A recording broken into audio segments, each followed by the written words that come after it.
Good evening, Wildcats. We are here tonight with our Hearthstone match for the evening. It's going to be the ACU Wildcats versus the Clemson Cyber Tigers.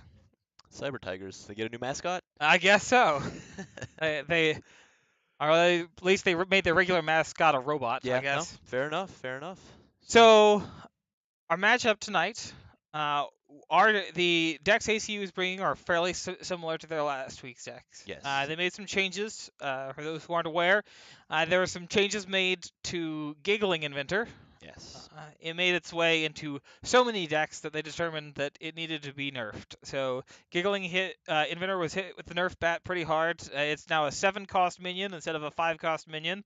And so ACU has opted to just completely pull it out of all of their decks. Yes. So we won't be seeing any Giggling Inventors tonight. What we will be seeing, though, is the same 3 kinds of sets of decks, where we have the Even Warlock, the Odd Rogue, and the Token Druid that ACU is bringing. That is correct. Clemson opted to ban the Death Rattle Hunter. Yes. Yes. The Death Rattle Hunter for this match, so we won't be seeing that tonight. Not at Well, all. we won't be seeing any Hunters tonight because ACU also opted to ban Clemson's Death Rattle Hunter. They were Yes. pretty much the same deck. There were a couple slight differences, but yeah, Clemson and ACU's Death Rattle Hunter being banned out. The Clemson team is bringing a Rogue, a Warlock, and a Paladin. That's going to be an Odd Rogue, an Even Warlock, and an Odd Paladin. Yes. So it should be a good set of matches tonight. Yes, certainly. I expect ACU is going to start out with their Even Warlock, and I wouldn't be surprised if Clemson did the same. Okay, yeah, certainly. So what kind of match do you expect to see for the first round? Well, if it's a mirror match, it's a mirror match. So it's going to be a matter of who can play it out the best, who can kind of just keep things going the way they ought to go. Okay, yeah. Sounds great. I'm really looking forward to it. All right. So we're going to go live here in just a few minutes, but let's talk a little bit more about the decks just for a moment. So for those who may not be aware what I'm talking about when I say Odd Rogue or Even Warlock, you're going to hear that a lot tonight. Well, actually, okay, yeah, we got the decks right here. Great. I was afraid we were going live already. That'd be great, though. So the Even decks work around Gin Greymane, which says if all your cards are even, then your hero power costs 1. So that Even Warlock taps a lot, drawing a lot of cards and getting out early Mountain Giants, and just playing around its ability to keep its hand full. The Odd decks, so Odd Rogue and the Clemson Tigers Odd Paladin, are centered around Baku the Moon Eater. Baku says that if all of your cards are odd, then your hero power is better. So the Odd Rogue gets a 2/2 dagger instead of a 1/2 dagger. The Odd Paladin gets 2 Silver Hand Recruits instead of 1. And so that's what we see there. Token Druid, you know what? We were wrong. No, the Tigers banned out our Token Druid, not our Death Rattle Hunter. Yes. So we won't see the Token Druid tonight. We actually haven't played the Token Druid yet because it's been banned every single week. It's just that good. That's and strong. So the Death Rattle Hunter is centered around those Death Rattle abilities, Yes. with the Cube and Spider Bomb and the Devil's Roar Egg, and just triggering those with things like Play Dead and Terra Scale Stalker. So that's our decks for the night. We're gonna go live here just in 2 to 3 minutes, and so we're gonna go to a quick break and be right back with our first match.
we are. So we're starting off with an even Warlock versus their Death Rattle Hunter.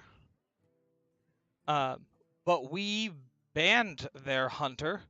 Uh, so I'm not sure why they're starting with that. Let me take a look here and just double check that that ban actually did go through the way that expected. Yes, we definitely banned their Hunter. So if they load in with a banned deck, I'm not sure what that means. But I expect that we're going to see something happen here pretty quick. Uh, We have turned our curse into our strength. you know what? We're going to figure out what we need to do technically here to determine the next steps. And so we're going to go to a quick break again while we figure that out with our team.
Okay, so we're back.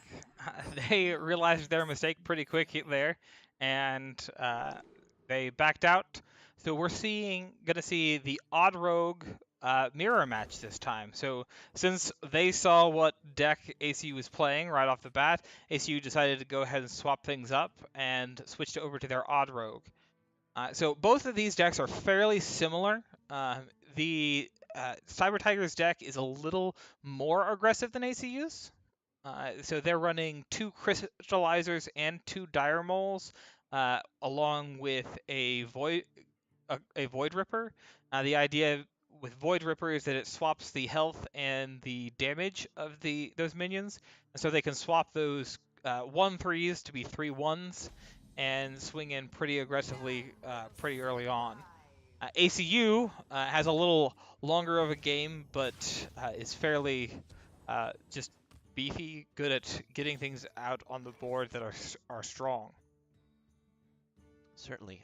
You mentioned before that ACU decided to change up their decks a little bit by removing Giggling Inventor. Could you comment a bit on that? See what all we can expect now? Sure. So they pulled out the Giggling Inventor, and they opted to add in Captain Greenskin. So Captain Greenskin is a 5-cost legendary that gives their weapon +1/+1, which is particularly useful when you have a +2/+2, a 2/2 weapon that just comes as your hero power. They also swapped in a.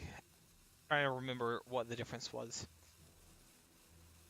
So I believe they put in a mind control tech where they didn't previously have one, which it just allows them to deal with larger boards.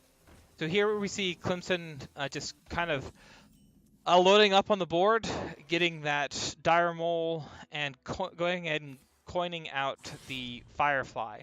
That ACU is going to quickly dispatch either the mole with a dagger and a use from the Argent Squire there, or just go ahead and take out the Firefly. Okay. Let's see what ACU decides to do. Now, even if ACU takes out the Firefly, it's actually pretty smart if they go ahead and bring down the health of that mole. It looks like they're not going to do that. They're going to go ahead and go face. Doing so, bringing down the health has potential for limiting what they can do with Void Ripper in the future. But then again, it is sacrificing their Argent Squire, which will just die immediately next turn. So this kind of gives them the ability to say, either you deal with the Argent Squire next turn, and then we can easily take out your mole, or you leave it on the board. All right, let's see Clemson's approach to this. Looks like they are equipping their poison daggers. So Clemson is probably deciding whether or not to go ahead and take out the Squire or ignore it. It looks like they're going to go ahead and remove the Squire, giving ACU the opportunity to remove a mole of their own and establish another board presence with this really nasty, vicious fledgling. Oh. Or they may be going for the Blink Fox here, which will give them a random card of the opponent's class, which happens to be their class. So there's some potential for some really clutch plays here.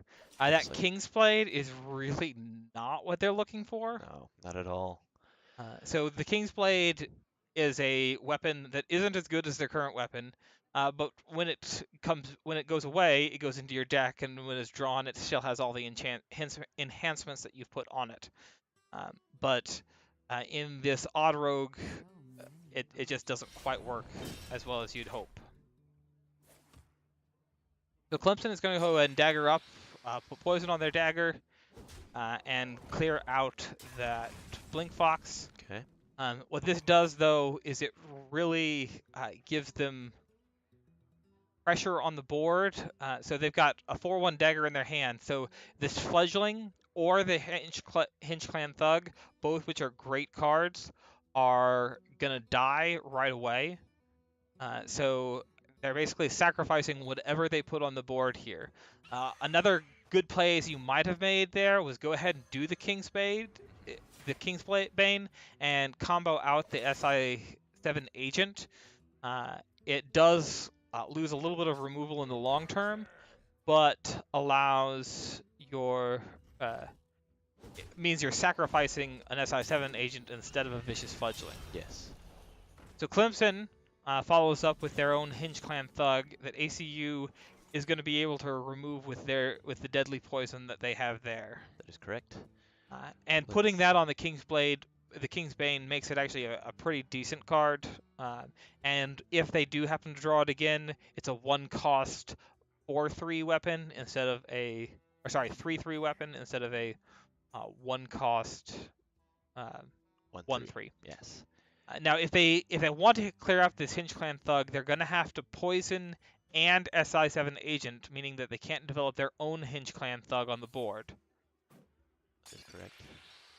I say that. So they can also double deadly poison, which gives them a 5/3 weapon, which is going to last longer than that 2/2 weapon that they have in their hand. Yes. To give them their own Hinge Clan Thug and clears off the board, as well as threatening the board with a 5/2 weapon in hand. Yes, that is a really good play on ACU's part. Let's see how Clemson decides. Looks like. So that Kobold Scalebane, every turn, it's going to add 3 attack to something else on the board. So ACU is going to want to clear it off, which they have the tools to do quite easily. they also need to deal with this 4-2 on the board. That is What correct. AC could do is dagger into the Cobalt, and then charge into the 4-2, or just combo out the SI7 agent onto the 4-2, and then swing into face with a 5-5 and a 2-1 while All right. clearing off the board. ACU is thinking right now about whether or not they want to go ahead and keep this cold blood, or go ahead and push it out, dealing just a large amount of damage this turn, but Yes. leaving it open for removal. Cold blood is really great for closing out the game, and so sometimes it's better to keep it in your hand and keep your enemy guessing as to what you might be holding on to. Certainly. ACU chooses to keep it, and they're going to go ahead and pass over to Clemson. All right. I think ACU is looking really good at this point in time. Let's see how Clemson decides to counter. Clemson goes ahead and uses one of their Vile Spine Slayers that just removes a minion from the board straight up. Now ACU is calculating damage here. So they've got 5 in their hand. The Cold Blood would give them an additional 4. So they are 1 point shy of lethal damage on the board. Now if they go ahead and push to face, it does leave them a little open, but forces a response from Clemson. Because Clemson doesn't have, so Clemson would have to put a taunt out with Tar Creeper. I believe that's the only thing that they're running in their deck. Looks like it, yes. That is a taunt, and so they'd have to have that in their hand to survive, and just forces a response. It also prevents another Crystallizer from being played, because the Crystallizer first does 5 damage and then gives 5 armor, which means that if you're below 5 health, you cannot play a Crystallizer. So ACU is going to go ahead and preemptively re-dagger up and see if Clemson has a response. Basically, either they have a Tar Creeper or they don't. So Clemson is not running any kind of weapon removal in this deck. That is correct. So they don't have a way to actually clear off that dagger. And so their only response here is by putting out a taunt minion. See what they decide to do. Perhaps The fact that they haven't put out that taunt minion probably means that they don't have it in their hand. Yeah. So we'll either see a taunt minion or the concede. And there's the Alright, concede. there you So go. ACU goes up 1-0 against the Clemson Cyber Tigers in this first match. That is correct. And with that, it locks their rogue from being usable. So would you like to explain how this particular match works? Sure. We're using a conquest format, and that means that each team brings 4 decks, and then each team bans one of those 4 decks. And then in order to win the match, like you noted, you have to win with each of your heroes. Yes. And so ACU has won with their Odd Rogue, and will now have to play either their Even Warlock or their Death Rattle Hunter in order to progress. And once they win with both of those, they win the match. Yes, that is correct. So what do you expect AC will do at this point? Which deck do you perceive that they will So use? I kind of think ACU is probably going to go over to that Even Warlock. It's really a good middle deck, and ACU has been tending towards holding on to that Death Rattle Hunter for last. It is a really good closer. It's one of the more favored decks in their lineup, and sure enough, Yep. ACU is going to start with that Even Warlock against the Odd Rogue that the Clemson Tigers just lost with. Okay. Now this is a match that is typically favored towards the Odd Rogue, so it's likely that ACU is going to have an uphill battle to fight here. All right. I think ACU can still pull it off. So what do you expect for both teams here? What kind of plays? What kind of So ACU is going to be about controlling the board, making sure that Clemson doesn't get enough out to really threaten them. okay. So they were debating that Hellfire there. That Hellfire is actually really nice for just clearing off those big threats because Clemson's threats are going to be high damage but low health, and so Okay. that Hellfire is good at that. Okay. They went ahead and dropped the second Hellfire and picked up a Defile, which is also fantastic, especially when you combine that with Blood Mage Thalnos, Okay.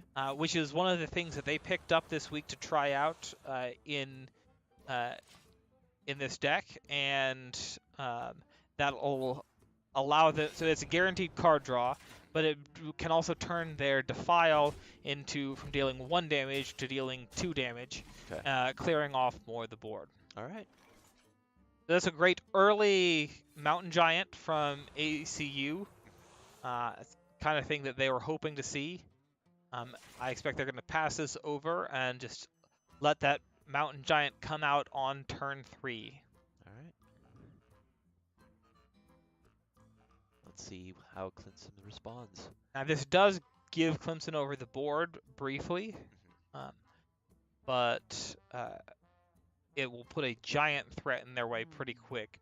And ACU almost wants Clemson to go ahead and push some damage in early like this and get them down to 15 health, because then their Hooked Reavers become a 4-mana 7/7 instead of a 4-mana 4/4, and not just a 7/7, but a 7/7 with Taunt. Yes, which is super crucial for this particular deck. And that just puts a large body on the board that Clemson has to break through in order to deal more damage to ACU. Yes. So let's see if Clemson decides to do anything. I imagine they're doing something. Yeah. But Clemson's doing a good job of taking their time, not rushing things, making sure they have what they need and play the right things. So with this push out from the Tar Creeper, Yes. I'd be unsurprised to see a follow-up next turn with a Void Ripper that would turn this 1/3 and 1/5 into a 3/1 and a 5/1, which would be pretty rough for ACU. That would allow them to either clear off this Mountain Giant right away, or push all of that damage to face. And that may be what Clemson's going for here, is trying to rush them down, and that's something that the Otter is really good at. And they do go ahead and drop this SI7 agent without a combo activator, which I find to be a really intriguing play. That's 2 damage that they don't have, but that also really telegraphs their hand a little bit. It means that they don't have any 1-cost minions in their hand. They don't have a Crystallizer. They don't have another Dire Mole. They don't have a Firefly. And that gives ACU just a little bit more information about what to expect. Yes. That we'll probably see a Cobalt Scalebane or Fungalmancer coming out on turn 5. And so if ACU's paying attention, they'll go ahead and try to make sure they clear this board off as best they can. All right. So what do you believe ACU's best bet here right now would be? So ACU has another Mountain Giant. Okay, yeah. Which, what's better than 1 Mountain Giant? 2 Mountain Giants. Definitely. And then they're debating. I'm curious what they're going to coin out here. They may coin out this Sun Fury Protector. Hopefully, if I were them, I wouldn't put it in the middle. I would put it. I would have put it on one side to protect one of the Mountain Giants. Yes. Rather than just putting the bodies in the way. But it does mean that Clemson has 2 8 attack bodies to get through. So right now they have 11 health that they have to push through before they can come close to hitting ACU in the face. That is correct. And they might have the cards to do it. They might not. Well, so some of their options to clear that off, and they're only at 5, so they're 1 short of being able to Vile Spine one of those. So here we go with the Cobalt Scalebane, as I kind of talked about just a moment ago. Yes.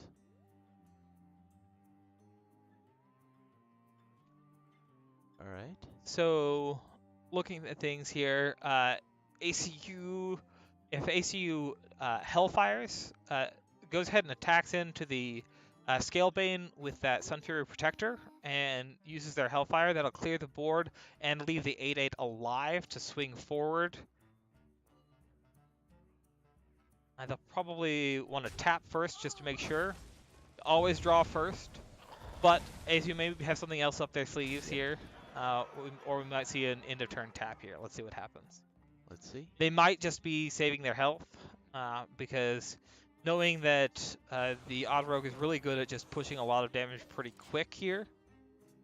All right. But ACU does have that 8/5 on the board. So they go ahead and tap, and they would have done the same play with even if they had tapped first. So it all works out in the end. So we're going to see the Vile Spine Slayer coming out here, just to clear off that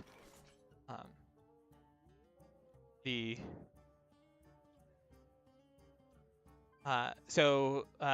gonna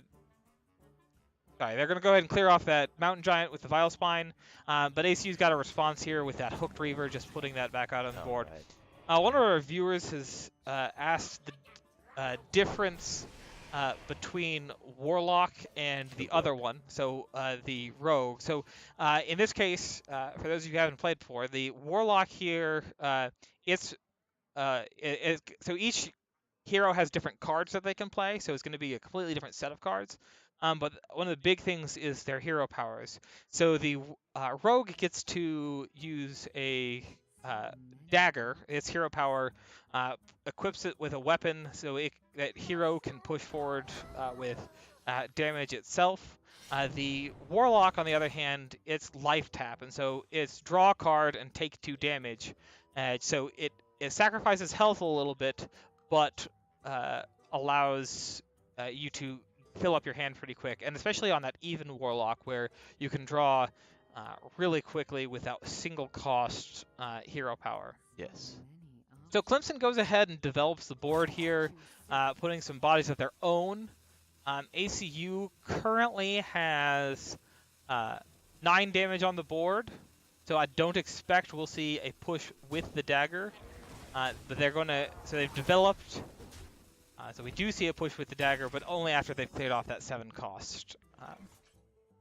And that's an interesting play here. So the Doomsayer is another new addition this week. They put in the Blood Mage Thalnos, but they also put in 1 Doomsayer. And the Doomsayer just says at the start of your turn, destroy all minions. And what this would do is it would basically give ACU a free turn. Anything Clemson puts on the board, unless it is able to get through not only this 2/2 taunt, but that Doomsayer, anything it has would just be taken out immediately in passing their turn. And now ACU may decide that they'd rather develop on their own. We could see the Thalnos along with a Twilight Drake. Twilight Drake first, of course, for the buff. But ACU is really just weighing their options. Let's see what they decide to do. And they're getting a little low for a tap, so we're probably not going to see that this turn. Yes. Another option they have sometimes is there are some times where it is acceptable to develop 1 minion as well as the Doomsayer, which gives them the option of, hey, either you deal with this Doomsayer and maintain your board, or you leave this giant minion here that can attack. Yes. So Clemson, having no way to heal themselves, are finding themselves pretty low here. And so they're going to have to get through this 2/2 taunt. Doing so, that brings them down to 6. Puts them in range of the 4/8 could attack in and bring them down to 1 and follow that up with a Hellfire. Yes. We know that ACU doesn't have that in their hand, but Clemson does not. All right. So Clemson's going to go ahead and swing wide here. What I expect is I expect to see a. We could see the Mossy. Well, it's unlikely we'll see the Mossy Horror because we've only got a 1/1/3 over there. I do Yes. expect to see the Spellstone used on that Thug. That'll heal ACU up to 18 and remove a threat from the board. And they could push the Drake in, setting up lethal with a potential Hellfire off the top. Yes. It also just straight up threatens lethal on the board. Wow. Clemson has to deal with both of these 4/8s in order to push forward.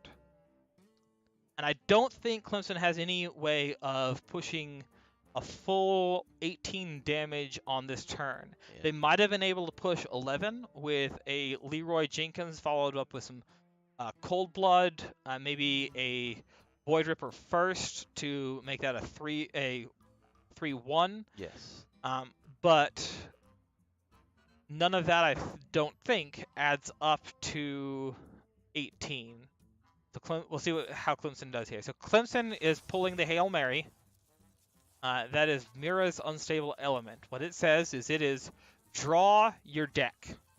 So you fill up your hand with whatever you can, and it just burns everything else. Oh. So that means that they probably got a Tar Creeper, and that they can put down to try and stabilize. So we'll see there you that go. Tar Creeper come down. We'll also see the Cold Blood, and they're going to go ahead and push face, just threatening their own damage here. They probably also have a Leroy Jenkins in hand with a second Cold Blood. But ACU has the response here with this Spellbreaker. They'll just silence that Tarbreaker, push through, and take ACU up 2-0 in this series. There you have it. What an amazing match by ACU. Well played, really, from both teams. Really Yes. thinking of all the angles. That use of mirrors there at the end, it's just okay, there's only one way to get through this. We're going to pull our entire deck out. And it really puts you in a tough spot because so you saw them push forward with that aggressive push after putting that taunt on the board. Yes. All right, the reason they did that is because they have no deck. They're at 3 health, and that means the next turn they're going to draw a card and be at 2 health. Even if ACU doesn't get through that taunt, they're going to be at 2 health, and the next turn they die because they have no deck. So they had one turn to push all of their damage, and they probably had it. So if they had put out a Leroy Jenkins followed by another Cold Blood, Yes. and perhaps the other deckhand, that would have gotten them the damage that they needed. Yeah. So they're going to be switching over now to the Death Rattle Hunter. Yes. So they've locked out their Rogue and their Warlock, so now ACU's down just to their Death Rattle Hunter. So what do you expect Clemson will choose, knowing that they have their Hunter left only? Yeah, so Clemson knows that all they have left is this Death Rattle Hunter, so they're going to be looking for something to challenge that. So to do that, we may see the Rogue again, or we might see them switch over to their Warlock. So instead, they're going to switch over. This is actually a pretty good choice. They're going to switch over to this Paladin. So the Paladin is it's all about just giant board presence. And so they're going to try to flood the board with small minions that they just buff up and make bigger as they can. All right. What do you think ACU should do to counteract? Well, first, looking at this Mulligan hand, this is actually a pretty good hand. They're going to drop out that King Crush.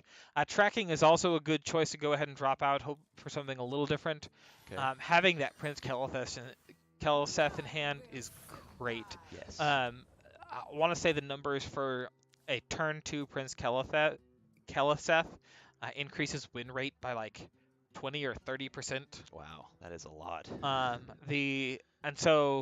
What Prince Keleseth does is it says if you have no other 2-cost cards in your deck, which they don't, it gives all of the cards in your deck +1/+1. Yes. So it means they're Devilsaur eggs, they're 1/3s and can attack in and kill themselves. All right. Yeah. It means that their Serenite Chain Gangs are 3/4s and or they would be 3/4 if they were running Serenite Chain Gangs in this deck, which they're not. Yeah. So, but it just puts extra pressure on the board. They've got nothing really to do this turn. They might coin out the Keleseth, but they don't really have a good follow-up with that other than the hero power, so we'll Yes. see what they do here. Oh. Yeah, so they're going to go ahead and coin out the Keleseth, go ahead and get that buff, meaning that next turn, whatever they draw, that's also going to have +1/+1. All right. It kind of does give them a little bit of a curve, so they may draw out something that can be useful, but it also just gives them a hero power next turn, Devil Soar on turn 3, Oh. a Defender of Argus on turn 4. Yes. ACU is going to... Now, it's a question of whether they're going to clear off here, which it looks like... So they're trying to decide whether they do the Firefly, which appears to be a bigger threat because it's 1/2. Yes. But understand that the Silverhand recruits are super special in this particular matchup, and that's because of a card called Level Up. Okay. So Level Up is a 5-cost card that says give all of your Silverhand recruits +2/+2 and taunt. Okay. And this with the speed at which Clemson is putting out those recruits, that really kind of telegraphs that they very well might already have that in their hand. Okay. And that would put up a pretty big wall. And so ACU is going to try to find some way. Unfortunately, the Death Rattle Hunter, one of the reasons the Paladin is a decent matchup is that the Death Rattle Hunter is really not that great at clearing out large boards. Yes. They really only have one big AoE clear, and that's on turn 6 with Deathstalker Rexar. Okay. ACU's even wondering here, do they go ahead and pop the bubble on that minion, which they opt not to, which leaves the initiative to Clemson to either get rid of that Keleseth and therefore the shield, or sacrifice one of their Silverhand recruits. Yes. If Clemson is holding that level up, they're going to want to go ahead and clear that off with the Divine Shielded Taunt minion and save their recruits for a big level up on the next turn. Okay. Which is shaping up to be a pretty big level up. Yeah, it looks like it. So we'll see what they decide to do. What do you believe ACU's best bet right now would be? So it depends. If ACU, if they clear off the Keleseth, and they don't just leave it on board, then ACU will probably see a flanking strike on one of the minions. Otherwise we would have seen a Defender of Argus. So that's really interesting. They go ahead and use their Void Ripper, which is typically used to turn their high health, low attack minions into something more aggressive. Yes. They choose to use that to pop the egg. Interesting. Okay. Now that does prevent ACU from, which may have been their point, it does prevent them from using Play Dead or Terrascale Stalker to pop it on their own. But if ACU gets one of the, which ACU doesn't have in their hand, which obviously they didn't know that. If ACU does get one, they've got 2 cubes that can turn that dinosaur into 2 dinosaurs. Okay. So we'll see. So it's turn 5, and we didn't see a level up. It means that either they don't have it, like we thought, or they're stalling out to try and hope for a larger level up. Yes. So we might, I don't know what else they have here that they could play. We might see a Divine Favor to draw out some cards, a Raid Leader, or just a Flame Elemental. put some more minions on the there board. You go. So that means that puts them at 5 minions on the board. It means that their level up next turn. Okay, they're going to go ahead and fill back up with the Lost in the Jungle. Okay. So still setting them up for a level up on this next turn. What's ACU's best bet at this point in time? What do you think? So we're going to see it looks like we're going to see a flanking strike. Okay, they're going to go and track first. Okay. The tracking draw looks at the top 3 cards and they get to pick one. All And right. those, so Mossy Horror would be great this turn, but they don't have the mana to play it. Yes. This is a terrible tracking. Yeah. Because they have to sacrifice something. So they just sacrificed Kathrina, and they sacrificed the King Crush. Yes. Those are 2 big closeout things, but it's what they needed, and they're trying to hope that they don't get a level up this turn, so they try to clear off what they could. If they don't get it, Oh. which they do, There you go. then that Mossy Hoarder would have been clutch. So now, but they do only have 4 on the board that they have to deal with. And either they're going to go ahead and attack face and hope that ACU can't deal with this, which that's what it looks like they're going to do.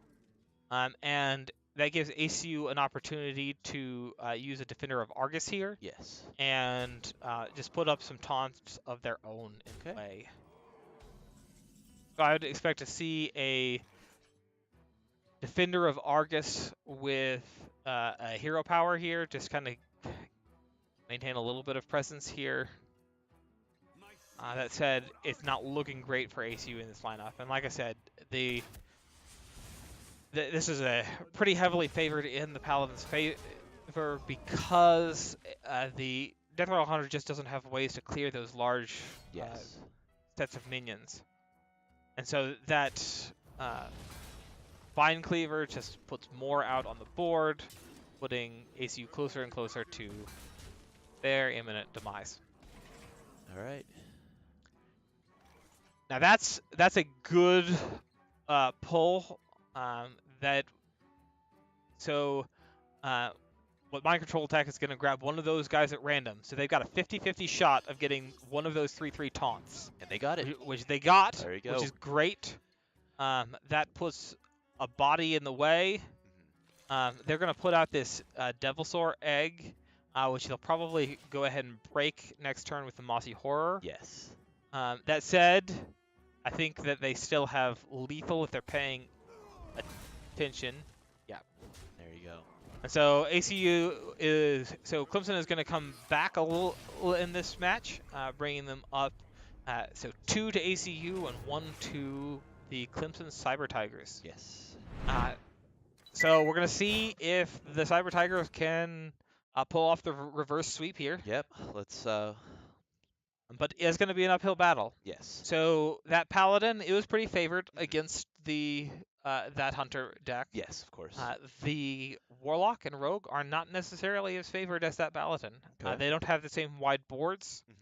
Mm-hmm. And the clears that the Warlock has just play into the death rattles that ACU develops on the board. And so we'll kind of see which way that Clemson decides to go on that. Okay. What do you perceive that they will choose for this turn? They could go either way. Okay. I kind of anticipate they're probably going to do the Warlock next. Okay. That seems like it probably has a little better chance than the Rogue. Yeah. But either way, we'll have to see. Yeah, certainly. So it looks like the teams are just preparing. Setting things up right now. One of the things that we've noticed about the Cyber Tigers tonight is that they've been putting a lot of thought into things. Yes. They've been very careful about their choices. Even before the game, we got started a little later than usual because they were just wanting to make sure that they brought the decks that they thought they could win with. And so they took their time to decide. And they decided to go ahead and try their luck with the Odd Rogue. All right. And so ACU here is going to once again just have to control the board and make their way with what they have here. So none of these are really great for their opening hand. Yeah. The Mind Control tech, they might keep that, knowing that the the particular odd rogue that the Tigers are bringing tends to go more wide than other decks, but they opt to go ahead and just try again. This isn't a fantastic first hand. They're probably a little disappointed in those draws. Yes. See what they pick up. So these are great cards. They do wonderful things. It's always disappointing to see that Grizzly in the hand when you have Katharina also, because there are exactly three beasts in this deck that Katharina can pull. And now there are exactly 2 beasts in this deck that Katharina can pull. Yes. So with her Battle Cry and her Death Rattle, we'll see either King Crush or Witchwood Grizzly. But there's also 8 turns between now and then, and we never know what they're going to see. Yep. This Candle Shot is a clutch pick here. So we're going to see a quick Hunter's Mark on that Fledgling and a Candle Shot to just pick it off. Those Fledglings, they adapt every time they attack the hero. So that means they could get Wind Fury, they could get +3 attack, they could get +1/+1. And they just get more deadly each time they're allowed to attack. And so clearing them off quickly is really important. Yes. So We see these 2 Dire Moles coming out. This may signal a Void Ripper coming out soon from the Tigers. Just switching those over to make the deal 6 damage instead of 2, and trying to get as much damage on this board early while they can. So ACU is really going to be all about it, whatever they draw. yeah. If they draw something good, great. If they don't, they're going to hero power and pass. So are there any changes to this deck that ACU is playing since last week? Sure. So they have removed the Giggling Inventors, because Giggling Inventors went from arguably the best card in the game to pretty much garbage. Okay. And some might argue with me. Some might say that a 7-cost Giggling Inventor is still really good. But the fact that nobody's playing it anymore tells you that it's probably not as good as you think. So they have teched in a second Mind Control tech. So you can see it right there. Yes. I expect ACU will probably take this either Hunter's Mark or the Flanking Strike. The Flanking Strike will clear off things right now. The Hunter's Mark is really for the future. As I said, they can't cast the Flanking Strike this turn. Yes. So getting that Hunter's Mark means that they can save it for one of the Hinge Clan thugs or one of the other Vicious Fledgling if it happens to come out from the Tigers. Yes. So ACU put in an extra Mind Control tech, and also added in Houndmaster Shaw. And so that's something that ACU debated when they were building their decks as to what they wanted to do. And this is never what you want to see right here, a solo Terrascale Stalker not doing anything other than just putting a body on the board to say, hey, do something about this. Yes. All right. So what the Houndmaster Shaw does that ACU put in is its presence on the board gives everything else rush, which will allow any minions you play to immediately attack any other minions on the board. They can't attack the other hero when they come out, but they can attack other minions. So Clemson's going to just clear off this Stalker without much to do, and just build up a little more presence on this board. Okay. ACU may be considering a Mind Control tech here, but that feels really bad, having a Mind Control tech with this board. So we'll probably see either a Mind Control tech or a Witchwood Grizzly here. The Grizzly just contesting this board with a 3/9 is what it would be, taunt on the board, and just hoping that they draw. So if they get a Grizzly out and they draw into a Carnivorous Cube, that would be a fantastic play, especially if Clemson does not clear off this Grizzly. Yes. Which they don't have the tools on board to clear off the Grizzly. No, Uh, not. they have just one shy of the tools on board to clear off the Yes. Grizzly, and they might do that, which would put ACU in a great place if we got a carnivorous cube. We'll see So what they decide to do here.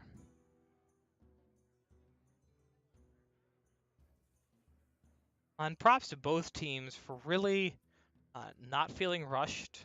A lot of times, especially when that rope starts burning, wick gets going, it's really easy to just play quickly, feeling like you have to do something. And sometimes doing nothing is a better option. And so all right. we see a crystallizer come out from them just establishing more on the board. Yes. The spider bomb is helpful, but not the most helpful. We might go ahead and see the mind control tech here just to Just get one of those things back on our side, establish something on the board for ACU, and I expect so the spider bomb doesn't feel good right here, just because again you're just dealing with 1-3s and 1-2s. yes. But there's not a lot you can do to clear them off. We haven't drawn the Mossy Horror, which would be really helpful. You see the Vile Spine Slayer coming out to clear off that Witchwood Grizzly, Yeah. preventing it from being cubed. Clemson considering whether to clear off the Spider Bomb. They go ahead and do it. Yeah. Fortunately, it does take out the 3-4. That's Yes. the target that ACU was hoping it would hit. All right. And we see another Terror Scale Stalker, which really just does nothing. They're going to go ahead and play it out. And hero power. My question is, do they clear off this 1/1 minion? They're not going to go ahead and do it. They only have one. They've already used one of their hunter's marks. They can save the other one to clear off something bigger later. Yes. And that just reduces the number of things that targets for cold blood or just one fewer things that they have to deal with on that board. Yes. All right. We see that target for the hunter's mark come out with Yep. the Hinge Clan Thug, unless we see two Hinge Clan Thugs, which would be difficult for AC to deal with here. Certainly. That said, if they do drop a second Thug, which doesn't seem likely, it seems like they would have already done that. Okay, so they're going to go ahead and clear off the Stalker. Yes. I was going to say, if we saw a second one, they could have, and they kept the Stalker around, they might have been able to use the Stalker. Now this is really interesting. Clemson has put the Hinge Clan Thug onto the board, but opted not to activate it, and that is the absolute last thing that ACU wanted to see drawn. That means that the only thing in the deck is this 8/8 charge, which, I mean, is great. Yep. But it's not a taunt. It's not that Witchwood Grizzly. Yeah. And so ideally here they would have gotten that Grizzly now, gotten a play dead on Katharina next turn, and been able to block things off. Now that's interesting. They've decided to draw the deck and see what if they can get something good. Now that is a hard block against that Witchwood Grizzly. Because with a full hand, it turns that Witchwood Grizzly into a 3-2 instead of a 3-12, 11, or 10. Yes. And gives them all of their options. But usually you see mirrors played as a final thing to try to close out the game. When here, it seems like there's more game left to play than they might have been thinking. Unless they really felt threatened. So they might have felt really threatened by that King Crush, because a cube on that King Crush would have been pretty excellent. Certainly. That play dead is absolutely useless in this situation. They don't have any beasts in their deck. They can put this Witchwood Grizzly out for, what is that? 8, so it would be a 3-4 taunt. Yeah. Give it +2/+2, giving Katharina the making her a 7/7. Yeah. Maybe swing into face, just try to say, hey, you want to race? Let's race. Yeah. All right, let's see what ACU decides to do here. What do you think? I don't know. This has just been It's been a crazy match, certainly. it's just been terrible draws. Right when they get the turn for Katharina, they draw the Witchwood. Yeah. They haven't gotten any of the really relevant things to use their play deads on. So yeah, they're just gonna establish the things on board, swing into face, and say, hey, deal with this. You probably can. They just drew their deck, so we can kind of expect most options available to them. Yeah. But So what is fatigue? Would you like to explain? sure. So every time you draw, if you don't have any cards to draw, you take damage. Okay. And so the first time you draw when you don't have any cards, you take 1. The second time you take 2, then 3 and 4, and so on and so forth, until either you manage to kill the other player or you die. Okay.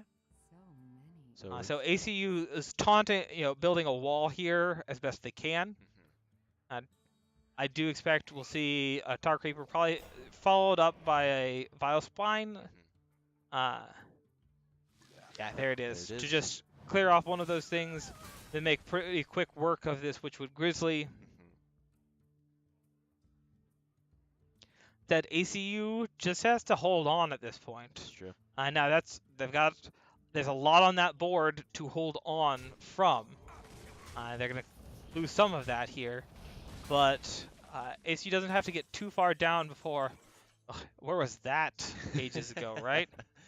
So let's see. ACU. the only real option here, we might see a Hunter's Mark come in to finish off that one taunt. Looks like it. And I believe that's the second taunt played, so they have no more taunts in the deck. Yes.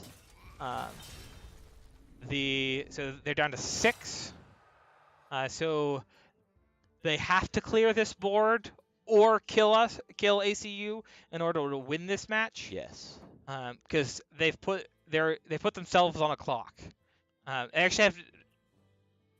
Yes, they'd have to kill both of these minions, because if either of these minions survives, then ACU just hero powers and attacks, and they also have to do so without taking damage. That is correct. Because ACU just hero powers and attacks, and they take 3 damage on their next turn. In fact, ACU only needs to deal 3 damage on ACU's next turn in order to win the match. Yes, that is correct. Let's see what Clemson has in their hand. Perhaps they have something that can help them out. So they don't have any taunts in place. That is correct. So it's a matter of, do they have the tools to clear this off? That Scale Bane is not going to be as helpful, but the SI7 agent is. Yes. And that allows them to clear off the board. They're going to equip that weapon and push in.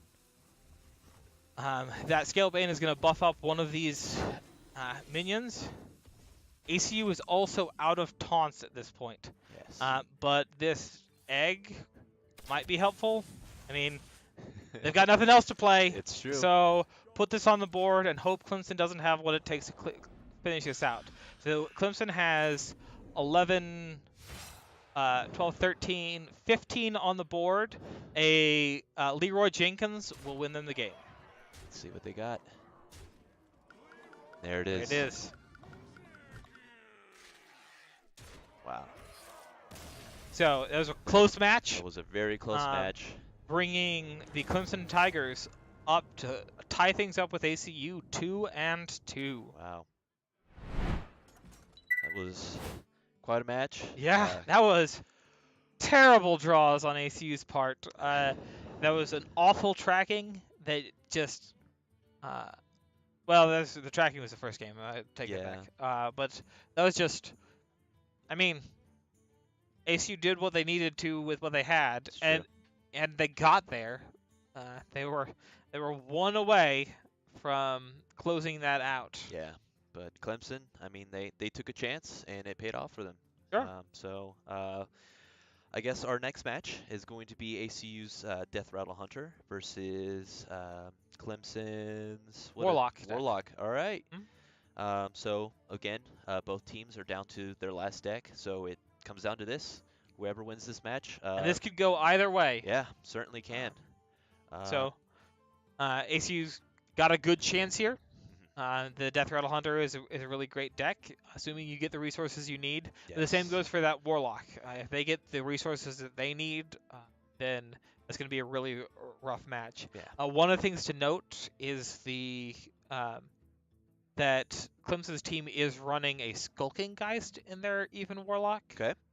That's a pretty that's a decent counter against the Death Rattle Hunter. Yes. That gets rid of both their hunter's marks and their play deads. It just gives some fewer options for popping open those eggs and really utilizing those Death Rattle resources. Okay. So it looks like, are they switching accounts or setting things up right now for this match? And so one of the things that the way this TeSPA tournament is set up, there are 3 players on each team, and they're all collaborating around this, and so they can use any of those 3 players' decks. Yes. And so while we're playing on the same account for this hunter, it's possible that Clemson is having to switch around accounts and somebody logging out, somebody logging back in. Okay. And so it may take a second for them to get connected. Certainly.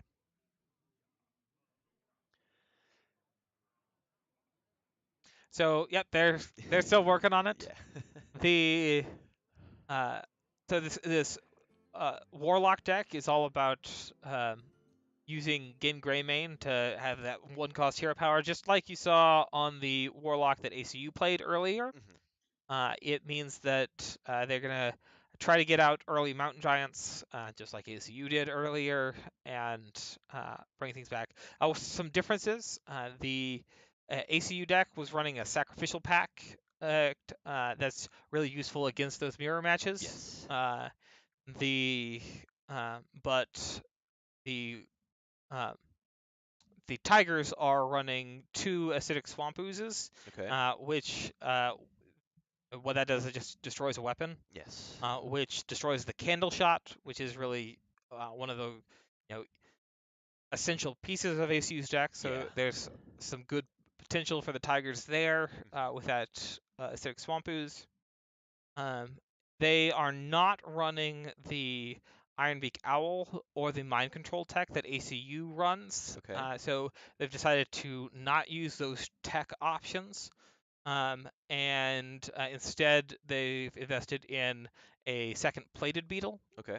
which just gives them some more armor, helps them stabilize without necessarily pushing their health up, so they can Yes. still activate those Hooked Reavers. And they're also running a second Sun Fury Protector, Yes. which allows them to establish taunts on the board and block ACU's path. Of course. All right. So it looks like they're still loading in, and so we're going to go to just a quick break, and we'll be back as soon as they load into the game.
this match. So it's going to be Death Rattle Hunter against an even Warlock. All right.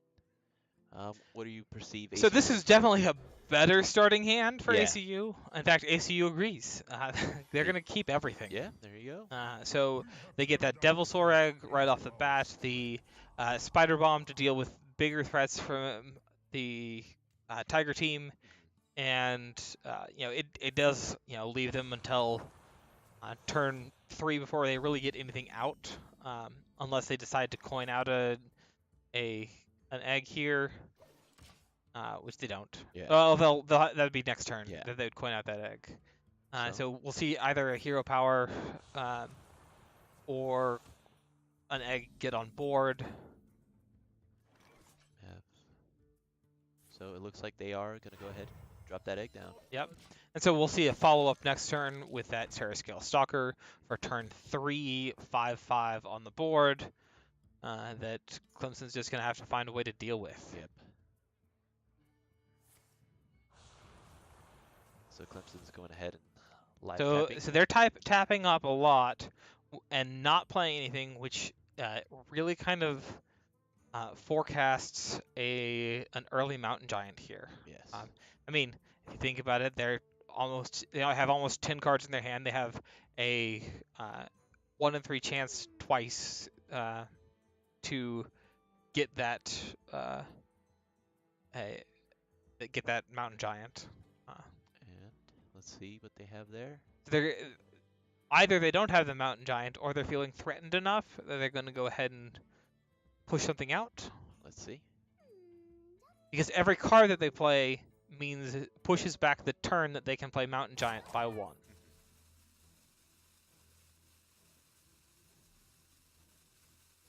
And they're really taking their time. This is a really good play by them, thinking things through, making sure that they know what they want. All right. A Sun Fury Protector. So that really reeks of desperation. Yeah.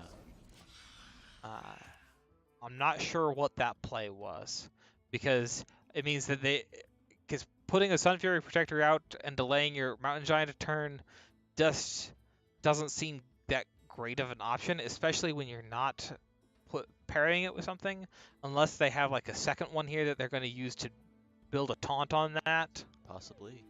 We'll see.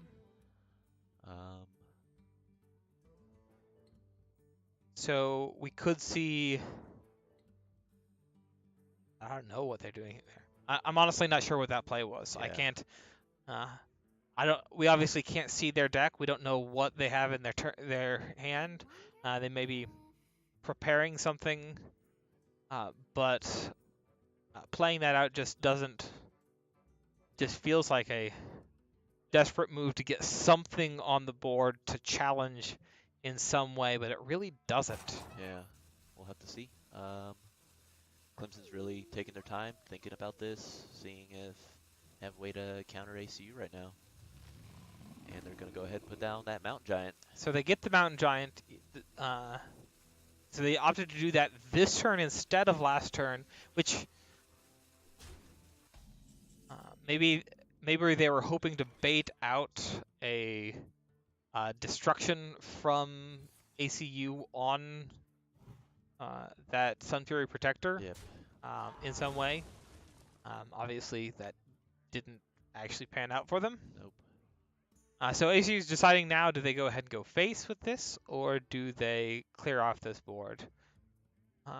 Clearing off the board puts their dinosaur in range of Hellfire. Yes. That Spider Bomb also just kind of sits there, and it also puts them in a play for where we could see a. That's interesting. Oh no.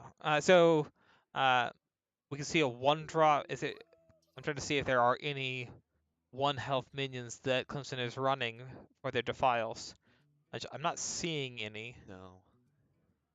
So there's no room for a Defile here.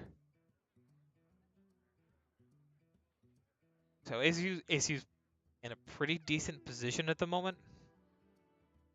I wouldn't be surprised to see a cube on that dinosaur next turn. So that does set them up for a Spellbreaker, which has a really good chance of being in Clemson's hands. You really kind of... Oh, so there's the Hellfire, and that'll put a dinosaur out. Now,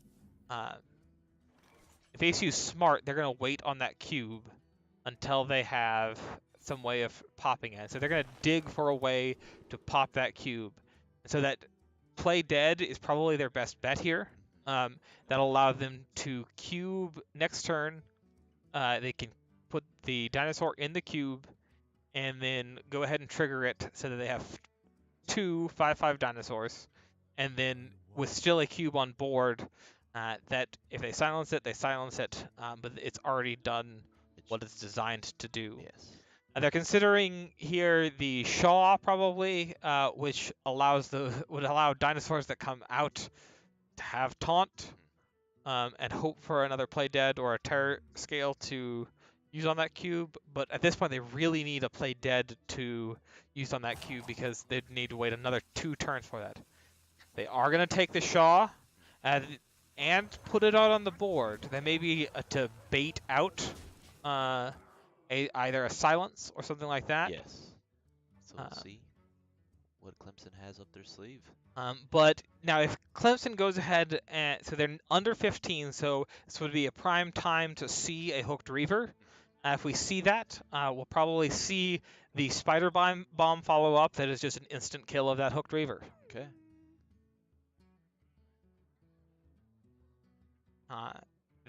So we have seen 1 Hellfire, which means that if they have a Spellstone in their hand, they could Spellstone the dinosaur.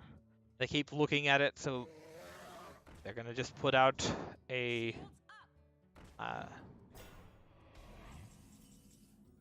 and so that leaves ACU. So ACU can still do the Spider Bomb, but it has a 50/50 chance of killing the taunt. If it does kill the taunt, they could theoretically mind control tech and go ahead and use that. Another thing that ACU might be thinking about here, I can't remember. Yeah, so they might be thinking about putting out a carnivorous cube and hunters marking it themselves. Okay. With Rush, it could attack in, spawning 2 more dinosaurs with Rush. Yes. That could attack in. So we'll see what ACU decides to do. They decide to go ahead and use the hunter's mark on the dragon. Yes. Probably kill it with Shaw. So killing with Shaw would put Shaw vulnerable to Hellfire. They're going to kill it with the dinosaur and then cube the dinosaur so that it comes back. I expect we'll see a really quick Spellbreaker here on that cube. Now, that Spellbreaker does take 4 mana and preclude another taunt from coming down. Yes. So while a good play, it does still leave them fairly vulnerable here. So we see the Hooked Reaver. It is. And a Vulgar Homunculus to all that up. But we're going to break the cube. I think, let me see here.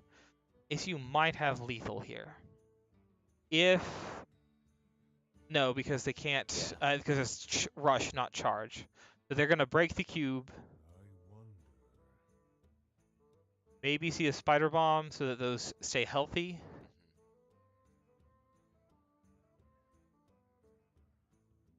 They're not going to break the cube.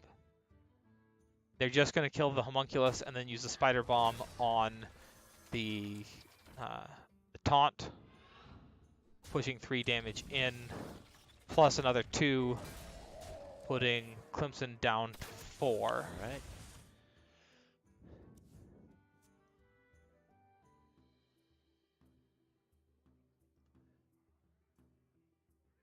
Let's see how Clemson decides to... So on our next turn, So if Clemson can't clear off this board on our next turn, there is a 50-50 chance that Katharina.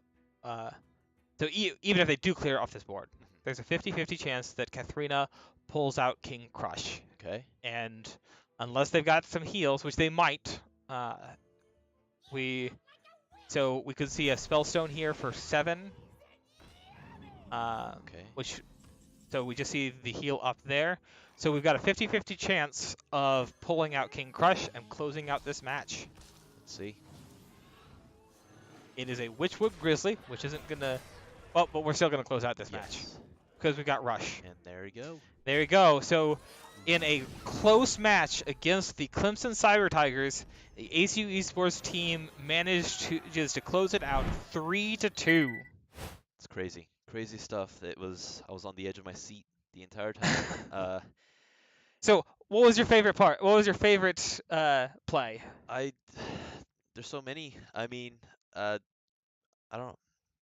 I can't just think of one off the top of my head that was my favorite. ACU just played really well. Yeah. They kept calm. They really thought about their moves, and yeah, and in the end, they secured their victory for them. I'd really like to congratulate both teams Yes. because it was some really good matches. Both teams really thought through each of their moves, were very methodical, and in the end, just ACU managed to take it away with that Hunter taking out that Warlock. Certainly. So yeah, it was. Like I said, great set of matches. That brings ACU up 3-1 in this series. For those keeping track of things, in order to make it to the playoffs, ACU will need to only lose 2 matches. So they've lost 1, but they only have 3 matches to go. So as long as they win 2 of those, ACU will make it out of the group stage into the playoffs. Which we'll be sure to cover as best we can. As best as we can. So we're going to go to a really brief break, and then we're going to be right back with Jade Dragon.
talking with Jade Dragon How's about it those going? matches. It was a close set. Yeah, took it That to was 5. a little nerve wracking. Yeah, those last 3 were really nerve-wracking. Honestly, it was a couple cards that decided those matchups. Uh, so So where do you want to start? so let's start at the beginning with the odd rogue versus Yeah, it's Rogue Rogue. the rogue matchup mirror Yep. match. And so we were going to start with the warlock and we switched Yeah. over to the rogue because they saw our They saw the warlock. Warlocks like, well, we're not gonna start with Warlock again. They're probably expecting that. Yeah. So But we took the victory uh, on that yeah, match. that was a lot of back and forth those decisions because it was I thought it was like what could they have right now? It's like and the biggest fear was always like what if they have Leroy Jenkins? You know, that's always in the back Yeah. of your mind. Like, what do they have Leroy? Because that Leroy and a just Leroy and a with cold cold blood. blood, Yeah. yeah, Leroy and a cold blood is the worst thing ever. But yeah, a lot of it was just like let's get them to use their resources on our weaker minions, and then we'll play our stronger minions after that. So that's why we like threw out Blink Fox, and we got that Blink Fox into the what's it called? The King's Blade. Yeah, the Kingsbane was so crucial to win because getting the 3 charges on Kingsbane to take out his minions was really big. It allowed us to set up our board and then attack him. Yeah, That was so pretty huge. I'll be perfectly honest. I saw that and I was like, King's Bane is not the greatest, but with those poisons Yeah, in your hand, that just it was so having that extra the so our that was a huge decision, which I think led us to winning because you had to think about is it worth just throwing on those 2 deadly poisons onto our hero power weapon and then just using that because that'll be 6 damage, right? And then but you only get it for 2 charges, like that's 12 damage total that you could do, or you could have the 15 and have Kingsbane and then have it go back into your deck so you could draw it, play it again for 1 mana. and It's that let so huge that process like, and then it's like just having that 3rd charge, even if you don't draw it again, having that 3rd charge is so crucial, and it came in pretty clutch against the like the Cobalt Scalebane and exactly. killing those things off so that we could set up our board. It was so big. Blink Fox was pretty Yeah. crucial in that game. Well, That's why we have it. I liked your decision to throw that out instead of the thug, Yeah. so that it not only gets you Mhm. something, but it pulls out one of their resources to Yes. remove that, so that you can then play the Yeah. thug So later. we decided it's like, well, it's gonna be pretty much the same removal used on the Blink Fox that he's gonna use on the Thug. So might as well just use it on the Blink Fox, and then that way our Thug has he needs to use even more resources, or the Thug will just steamroll into something huge. And that was pretty much our process throughout that whole game. And then I think that was the one they used mirrors at the end, Yeah, they were and just desperate. drew everything as a desperate play for help. Got a Tar Creeper on the board, but it didn't do them any good. And Yeah, throughout each game, but especially with these rogues, it eventually like throughout the game, you could tell that we said we have enough damage on the board. Let's push face, and then let's not worry about these minions. yeah, At this point, let's hit face because I mean, we're always constantly looking at their decks to see what do they have to block us. Does he have any healing? No, he doesn't. Let's hit face. He's got to either kill us this turn, which I think we calculated. yeah. It was like he needs exactly these cards to win. There's no way he can do it. And it worked out. Yeah, So then we went to round 2 with the Warlock against the Rogue. That was the second. They played the Rogue yeah, they again. played You it right. played the Warlock. Yeah, And that's the one I was thinking. That's the one where they had if they had Leroy Jenkins, Deckhand, and Coldblood, they've got either exact or one above lethal. But mhm. that's the combo they needed, and that was a huge debate. We took it to the last second on that, and because I was debating, do we kill his fungal mancer, get the health, and live another day? Because that's guaranteed. There's no way. But we also had in the back of our minds like, yeah, but that's not really winning. That's not setting us up to win. And I was gonna feel bad if he ended up having those cards because he had kept one of those really early on. So I'm thinking that's probably crucial. It's probably one of those combo cards. And so I think the likelihood of him having that combo is uh, really slim. And so I decided we're gonna push to win the game, to Well, actually win, not just stay alive. and it's those kind of decisions that take you to the victory, Yeah, where you have to yeah, make those risky yeah. plays. Because staying alive isn't winning. Yeah. You have to get their health to 0. That's yours has to be 1 and theirs has to be 0. That's how you win, basically. So let's talk about the third match against the Paladin. And so this was, I think, a lot of it centered around Yeah. that level up. Yes, and that was in my head the whole time. That was like, all right, we need to kill off these minions before he has level up, and that was my whole objective. I knew if once he had that level up, we really didn't have anything to counter that because Deathstalker Rex only does 2 damage, Mazihori only takes out minions that have 2 attack or less, and so once he had that level up, it was going to be pretty hard to take care of that. The only thing that we did have for that would be the Grizzlies. The Grizzlies would be perfect for that, but we never got those on the board, and that was pretty much my game plan for that, and I just could not get that to happen. And that level up is what cost us how they won that game. I wouldn't say it cost us, but Yeah. it's how they won that No, game. it was that, and you could see it where they were developing all of the minions that they could in order to get a pretty hefty level up, and even your last ditch mind control tech to try to grab that grabbed one of their I was like, taunts. it's like it doesn't Yeah. matter, but it would have been fun. Yeah. So then we went to round 4, where they played that That rogue rogue again, that was really interesting. and that, I'm just gonna say it, that was garbage. That was I think we messed up. We made a couple mistakes. We should have gone face a couple more times than we did. It was along the line. We probably missed 1 damage with maybe Candle Shot, or maybe we should have gone face with King Crush.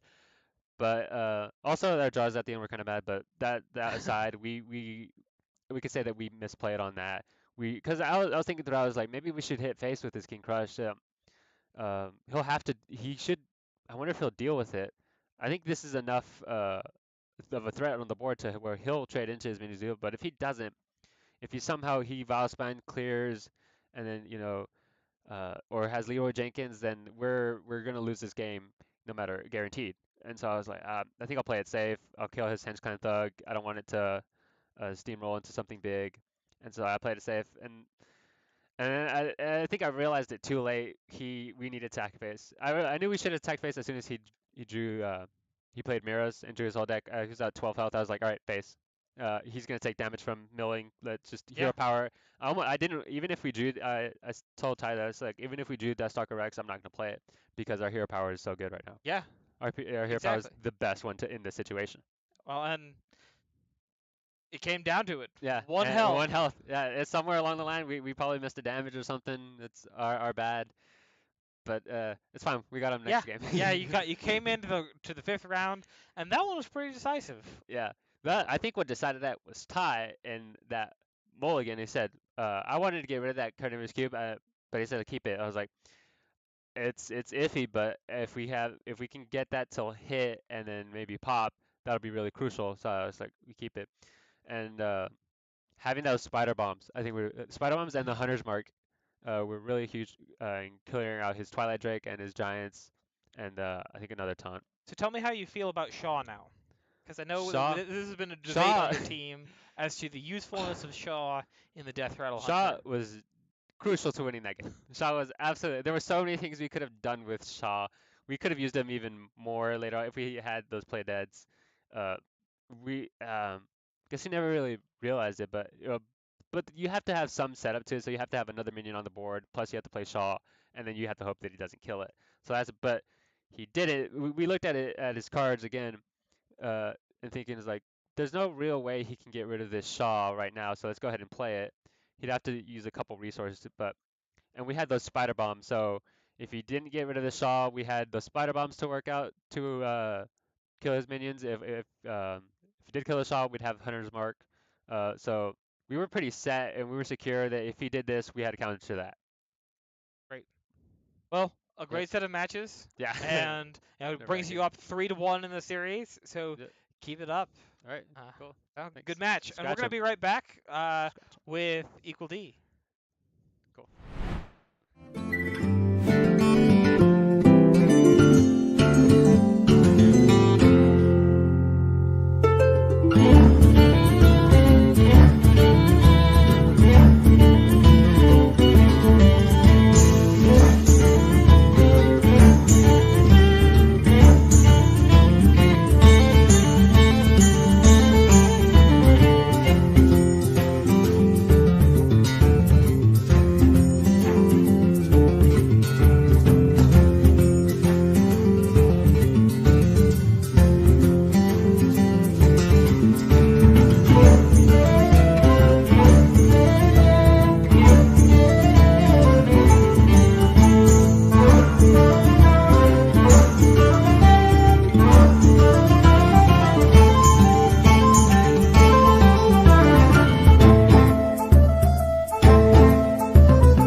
back with Equal D, one of the other members of the team. We were just talking with Jade Dragon, and he was talking about the last match and how you two had a conversation about whether or not to keep that carnivorous cube in your starting hand. Initially, it sounds like you convinced him that that was a necessity. What was your motivation behind that, and what were you thinking in that conversation? So originally he was pretty quick to say the cube is going to cost a lot. I don't really see a good way that we could really play it. I think we should mulligan it. And I convinced him to at least hold on for a second and to look at what we had. And after looking at it, we had a turn 3 for the egg, a turn 4 for a Terrascale to get one of the raptors out, and then turn 5 for Carnivorous Cube. So we could have gotten 3. We could have at least gotten a raptor and a cube out there, which are decently powerful minions. Hmm. So just that combo right there, I was like, that's a good combo. I think we should try to play to that at least, because I think that's one of the better combos that we have to offer in that deck. Well, no, I think that was a really good uh, analysis of the mana curve, so that uh, a lot of folks when they're mulliganing, I think it's well, what can I play early on? I just want to make sure that I have low cost things in my hand. There's no reason to keep a Blood Reaver Gul'dan or a Carnivorous Cube or something that I can just draw that later. But if you start mapping out your turns and thinking about it as well, okay, we've got the coin. We can coin out this. We can then pop it with this, and then we have this on the board. We can get a cube out on that, uh, and it worked out for you. I agree. You can't always depend on drawing the right card. Hmm. This isn't Yu-Gi-Oh. You can't depend on heart of the cards. So, what was some of the pivotal moments in any of these games? What would you say were some of your pivotal top moments of this series? Um, in match 4 that they won, it was pretty clear once they played Myra's Unstable Element that we had to just hit their face as much as possible, live up to Leroy Jenkins' motto, just time's up, let's do this. And it didn't play out just as in the original Leroy Jenkins, Yeah. but I think that was about our best play at that point. There were probably a few other plays we could have done earlier to perfect that, maybe a damage here or there that would have won the game, but at at the time that was the best we could do, I think, and I think we did all we could at that point. So Leroy Jenkins is a model to live by. So, Absolutely. in that initial scenario, he actually like goes in and gets immediately killed by all the whelps. Like it doesn't work Hey, out well for him. uh, Uh, we lived it to the fullest. yeah. All right. So talk to me a little bit about the communication. So we heard that as you were talking about things and waiting till the last minute just to make sure you made the right choices. And we saw both teams tonight just taking their time, not worrying about the rope. You'll get there when you get there, as long as you do so, obviously in the right amount of time. What does that communication look like? There's a lot of back and forth chit chat, almost similar to how we're talking right now, but a lot more interrupting each other. It's like, well, what do we do this? What do we do this? How can we counter this? For a while there, for example, on whenever we were playing the last match, there was only one deck that they could have picked, and there was only Yeah. one deck we could have picked. So we are unsure why they were taking so long, but we took that time to really look at as like, okay, what are the best plays that we can make out of this game? Because at least from what I remember, that's not exactly a good pairing on the side of the hunter, because the Geist can just get rid of all your one cost spells, and Yeah. there's a lot of other counters to the Warlock there. Um, excuse me, a lot of counters to the hunter there from the Warlock. Sure. But I think that spending that time in the beginning and all the back and forth communication that we've had, it tends to help out a lot, and just trying to figure out what best plays that we can make throughout the game. All right. Well, thanks for talking with us. Great set of matches. Congratulations again to both teams. Cyber Tigers had a great match with us tonight. Yes, they did. Um, we want to remind you that if you're interested in streaming on this channel, we are taking applications for our stream squad. So you'll start seeing some other faces on here. Streaming games, we've seen some Super Mario Party this past week, some Killing Floor. There's been talk about maybe doing a Halloween themed set of streams this week. Spoopy. Yeah, some creepiness. If you're also interested, this weekend there is an event being hosted by the Gamers Guild on campus. I don't have all of the details, but it's a LAN party, from what I understand, happening in on the third floor of Koba sometime on Saturday. So reach out, find the details somewhere. I'm sure they're posted, and yeah, not me either, Not me. obviously. But find that information and go join and have some fun. If you're interested in participating in any way in our esports club, that doesn't necessarily mean competing like some of these teams. It could mean that you want to be on the caster desk. It may be that you're a good writer. Would love to have somebody who can cover the matches that we're having and just uh, get some content on our website. If you're interested in joining the Stream Squad, or there's some game that we don't currently compete in that you want to compete in, reach out on the interest form below. Also, check out our schedule of events. This is the last one on the schedule for now, but as we get more events that we know about, we'll put them on the schedule. Finally, if you have a Twitch Prime account, please use your Twitch Prime account to subscribe to this channel. If you have an Amazon Prime account, you can get a Twitch Prime account for free. And by subscribing to this channel, that helps support directly the ACU Esports program here on campus. So please do that. Encourage your friends to do that. Get the word out that this is a thing and this is a place that you can support your local community directly through something that you already get through Amazon Prime. So go ahead and sign up. If you haven't done so, also go ahead and follow us so that you get notified when we go live with new and exciting things.